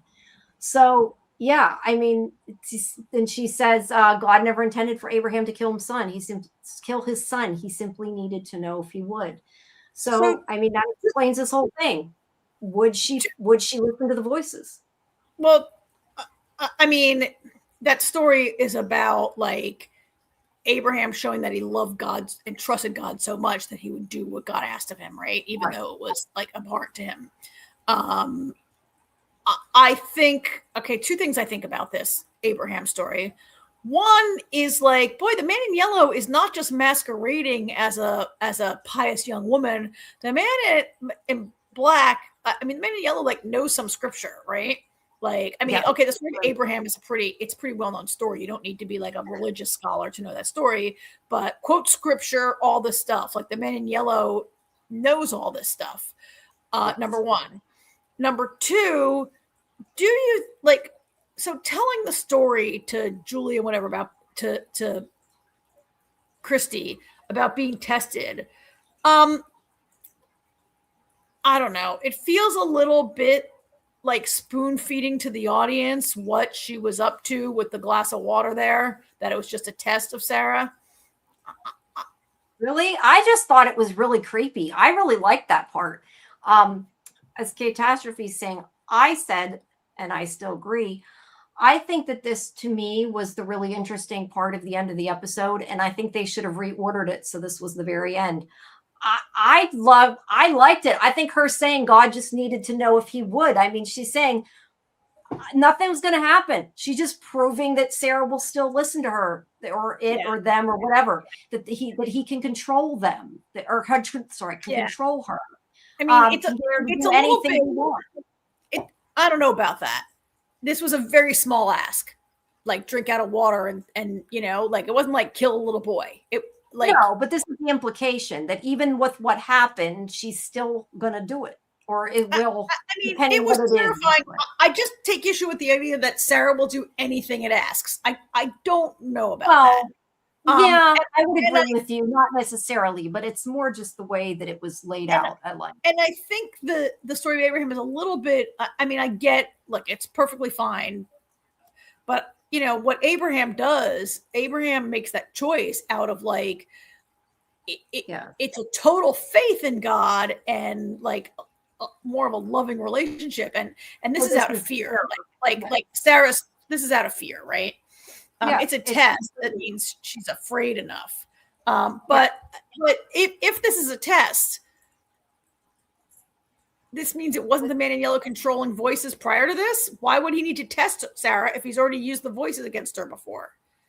It is kind of weird. Well, I think like because it seemed like she was not going to listen to, like she had known that the voices were wrong. Like Elgin was so like entranced by the voices, did what they said, where Sarah was like, voices are bad, you can't listen to the voices. And maybe, who knows, maybe only certain people can be controlled by voices or whatever. But my opinion is it's like Sarah knew the voices were bad, but yet she still listened. I don't know, it was just to prove that he had control, I think. I mean, so I like Catastrophe's point here. Like the point of this was just to leave no confusion about if Sophia injured herself on purpose or not. There's no question that Sophia was she's saying she was maybe pushed, she fell, whatever, but it absolutely was no confusion about that to me. But I guess I just take issue. I don't think Sarah has loyalty to whatever voice. No, it was definitely not about loyalty. I would agree with that. Yeah. Testing fear, but I think just the point is that he can control her. And Lee's right with what he says. Sarah was changing and becoming strong. She was fighting the voices and he broke her again. Yeah, proved that. Listen to them now. Yep. And but I do also, and we said this earlier, I do also think that this is a big difference, though, that there's a big difference between do this to go home and do this or I will hurt somebody. I mean, that's like preventative rather than, there's a big difference, but it's still control either way. And then I mean, Patty's early comment tonight, it's unfair to blame Sarah for her brain being damaged and invaded. I agree with you. And there are some people who are still blaming Sarah. I think in this conversation, in this chat, we mostly have come around that like, it's amazing how they've made Sarah like a more sympathetic character after the thing she did in season 1, right? Yeah, and I'm not saying I blame Sarah for making that choice either. I mean, I'm not saying you do. I mean, that comment was made. I pulled that comment out of context. No, I'm just saying, yeah. He made that comment during a different conversation at a different time. It does make me wonder, though, if the animal was a ram and not a goat. But I know you don't want to go into that, and we had this conversation last night, so we will. Yeah, they're all living in terror, Lee. I think that's part of it. Where everybody is. So all right. So you think that would have been a good dramatic ending to the episode? I do. I thought her saying that with showing Sarah, I thought was very creepy. And you didn't. So you didn't take the scene or feel the same about the scene. So I guess it just depends how you felt it. I think Sophia's always creepy. Sorry. I think Sophia is always creepy. She's always creepy. Yeah. I'm not saying she wasn't creepy, but I was a little so. I guess I just think this scene was much more dramatic than something's in the water, which I get a lot of people want to know what's in the water. I'm not saying that they don't or they shouldn't. To me, this was the better ending. We have two more big things that happen after this. Yeah. Okay. So back to Boyd and Kenny talking to Fatima. Oh my God! Enough! All right, enough with the golem, right? Boyd asks her why, and but this is probably important. She says that she can still feel the things she carried inside of her, like they're connected. A part of her feels what Smiley feels. And Boyd questions, do you think this will break the connection? And she says, doesn't answer, but says it goes both ways. He feels what she's feeling too. And he knows she's afraid, and he likes she's afraid. And that making this golem makes her feel strong and less afraid. And it's the way she knows how to fight back.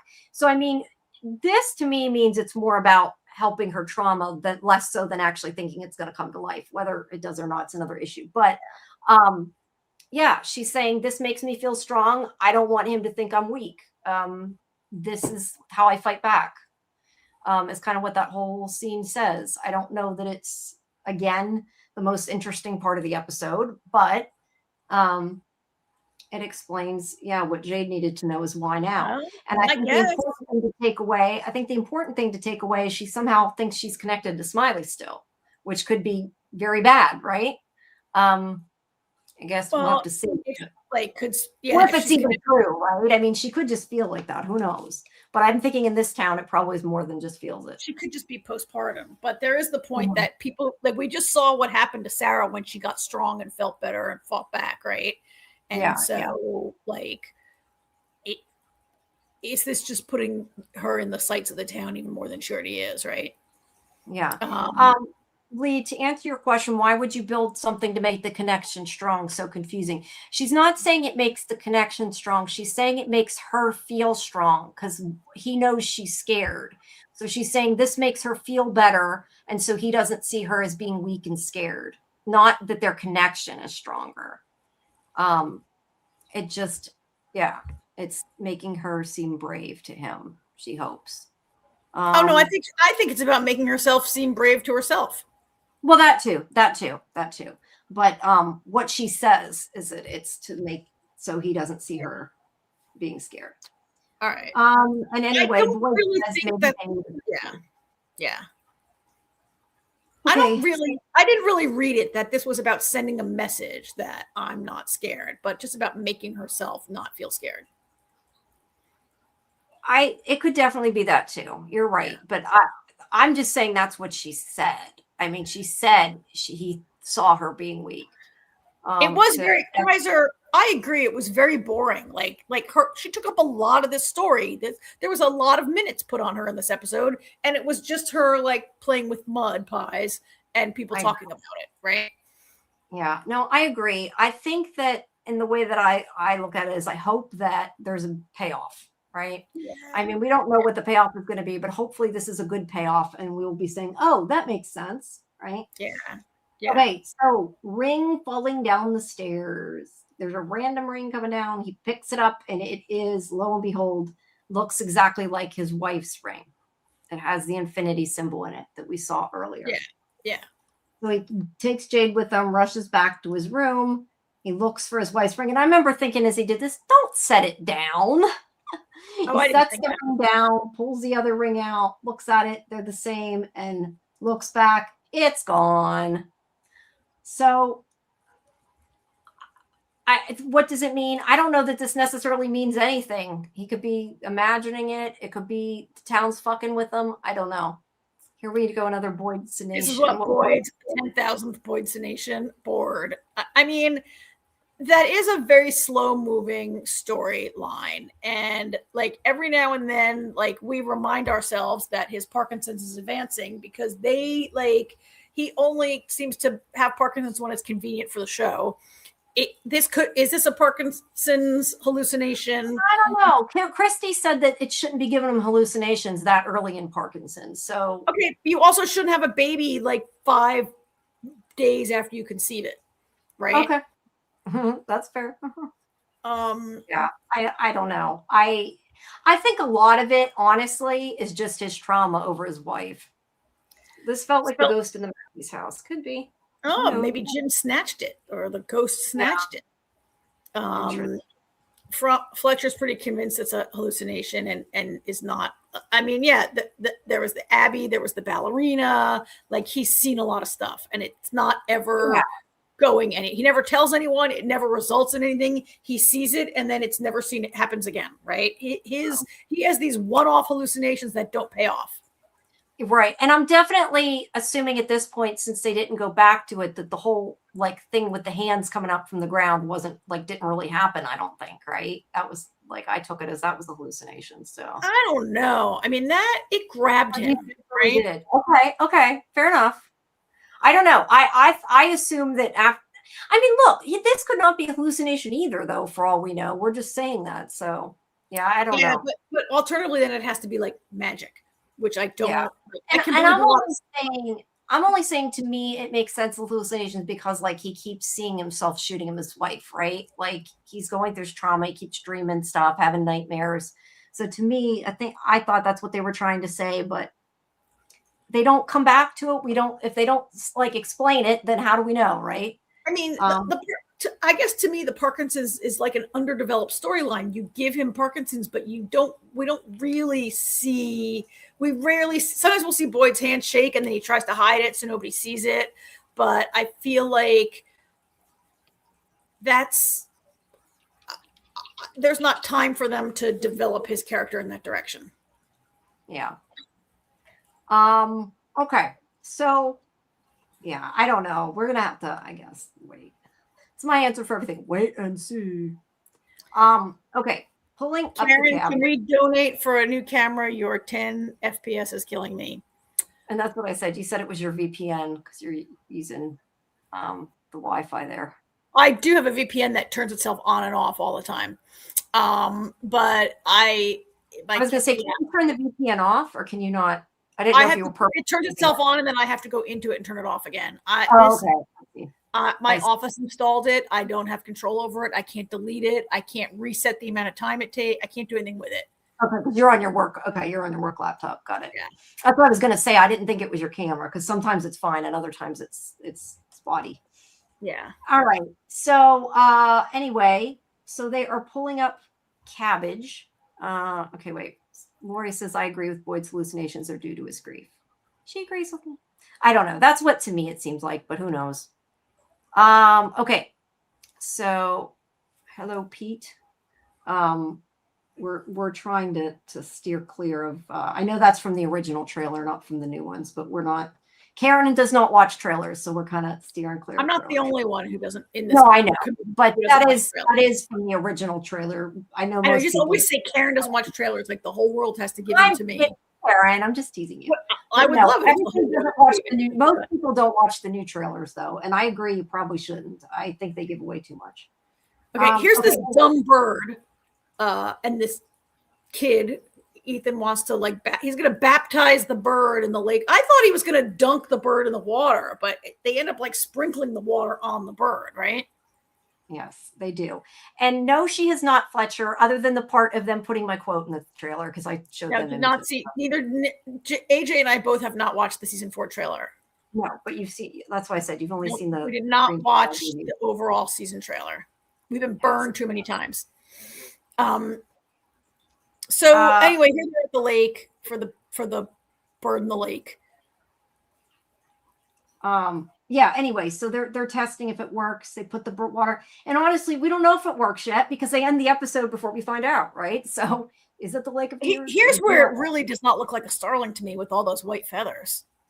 I've never seen a starling that was light in color, but maybe where I live, they don't fly here. It's more like white on the tips of the back. I don't know. I will later. I don't want to go dig the photos up now. Dieter was nice and sent them, and they do. It does to me look very similar to some of the photos. So I think it depends which bird which pictures you're looking at. But I do think that that's not a real bird right there. So European starlings. There you go. It looks like a European starling.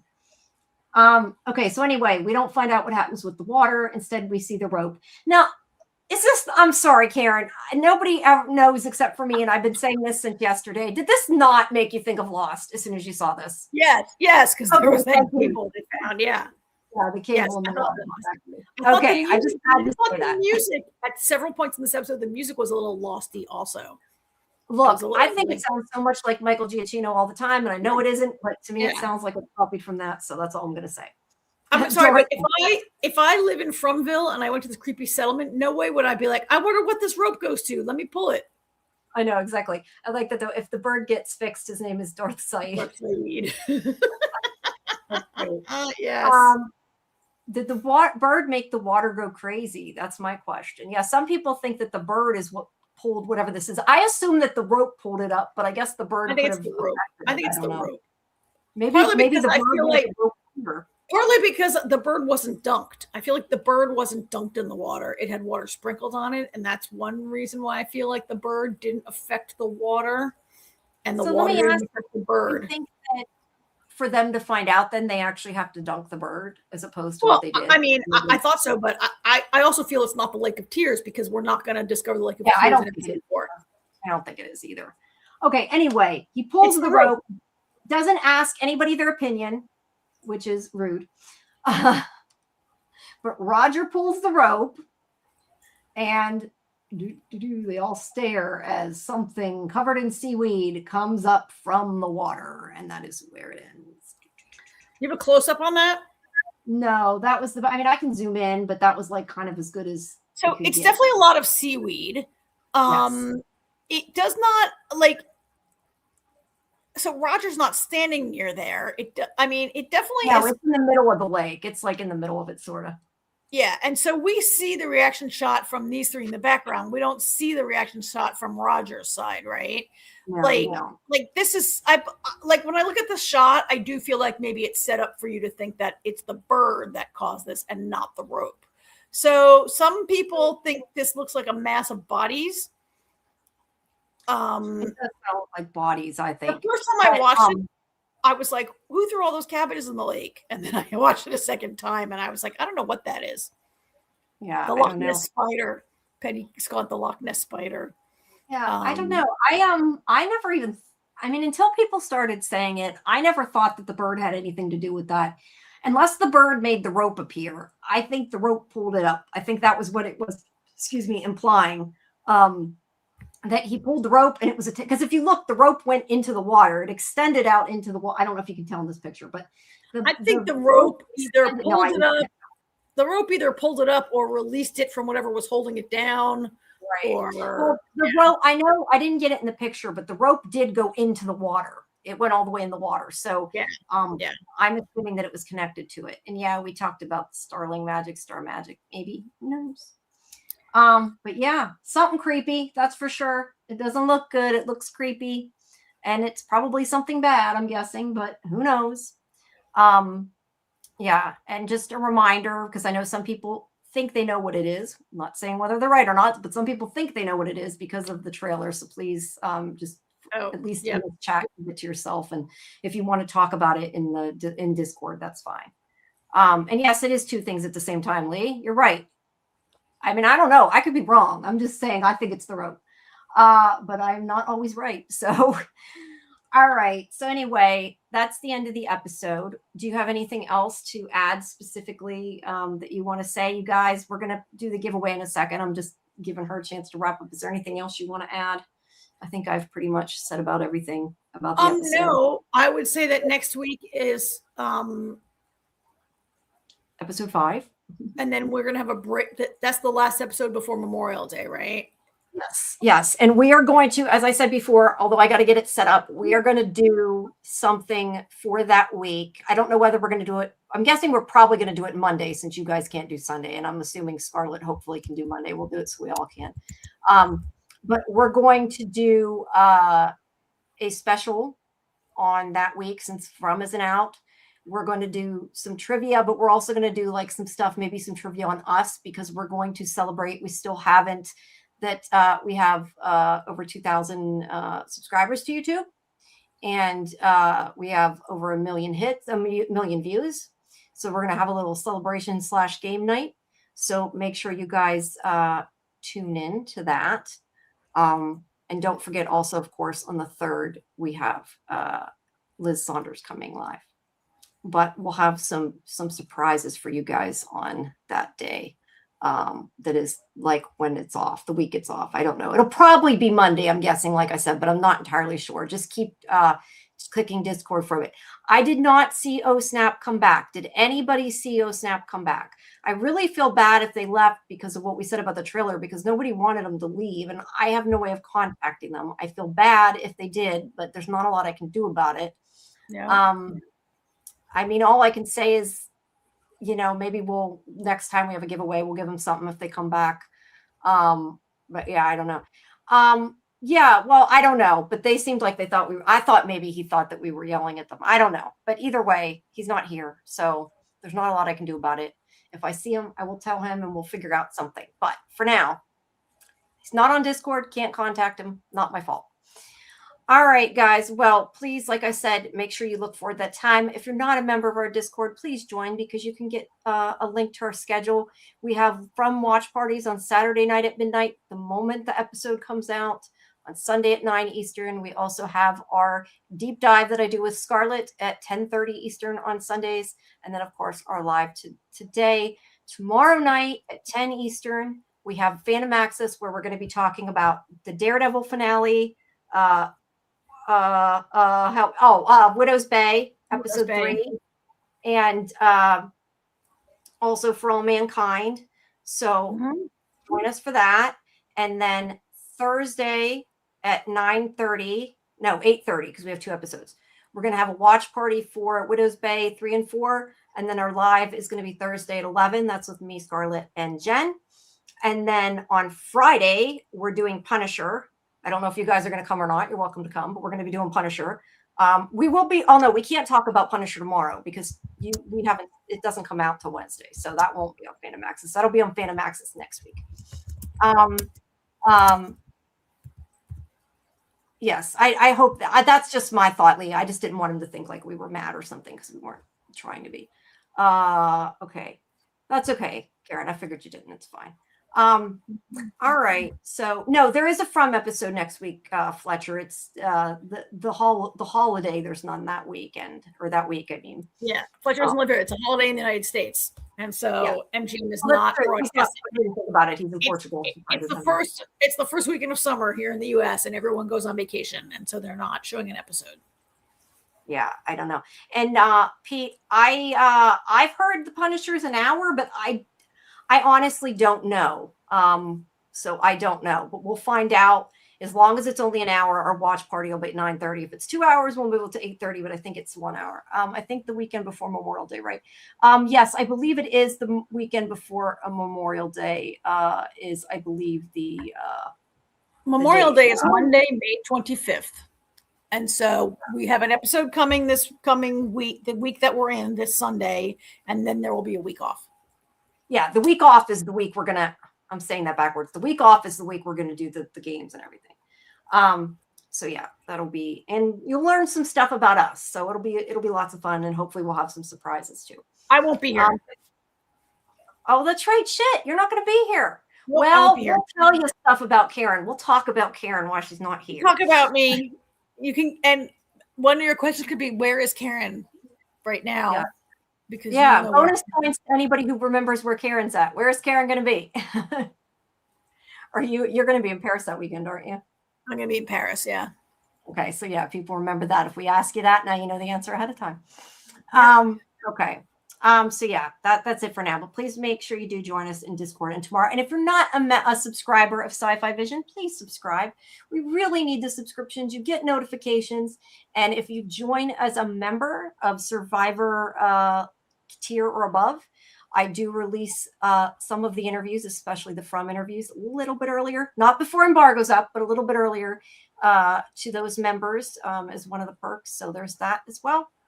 I'm with you, Scarlett. I don't get to go on vacation, so I got no money to go on vacation.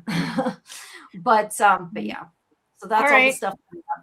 All right, like the video and hype it if you have it on mobile. All right, let's do the giveaway. We will pull another name. Oh my god, it only took 3.5 hours to get to this. Woo! Yes, it took 3.5 hours. Okay, AJ would have lost his mind and made us stop like 2 hours ago. Yeah. Well, look at it this way. We only got people who actually listened to our show and stayed to do it. And to be fair, I did in the description say you had to be here. So it really wasn't, Actually, this proves that people don't just come here for AJ, Jamie. Yeah, I know, right? Nobody cared AJ was. Yeah, we'll have to tell them. Nobody cared you weren't here. No, I'm kidding. Okay. All right. I'm going to start the drawing. All right, spin it, sister. Spin it. Here we go. Who's gonna win? Who's gonna win? Who's gonna win? Who's gonna win? Do do do do do do do do do do do do do do. B won. Woo! Go! Yay! Congratulations, B. And I obviously congratulations. And obviously, B, you can only enter once, Neo. So you guys were already entered. You're okay. You were in before. But B is the winner, and I already obviously know how to message you. So yeah. I will find out what you need to get. I need to get from you and from Kimberly, and we will get it. And thank you once again, Kimberly, for donating that. It is very, very much appreciated. And Justice for Aging. And if you do hear from OSNAP, please people tell me, because we are going to be having other giveaways. We can at least give them something else for a different giveaway if we do hear from him, because I do feel bad if he like shows up 5 minutes from now and then like doesn't get it, or watches it later and doesn't get it. So we will do something. But yeah, B ain't even paying attention. Well, B, there you go. Congratulations. Really happy. And that's awesome. So yeah, you will get a message from Avery. I think you might need to know too what you want her to say. So I don't know, but I'll talk to you about that outside of the chat. All right. Thank you, everybody. We will see you soon. It's 1:30 here, so I need sleep. All right. But thanks a lot. I might be on. I'm going to try to make it to Walking Dead tomorrow. I keep saying that. I got so much going on this week, but it kind of depends how I feel, because I have been sick. I am feeling better, so I think I should be okay. Hopefully, fingers crossed. But all right, everybody, thank you for coming. We appreciate it, and please subscribe. I know that more percentage of people aren't subscribed than are, so subscribe, or I'll throw you in the box. All right, thank you so much, guys. We appreciate it, and we will see you at the next one. Bye, everybody. Bye.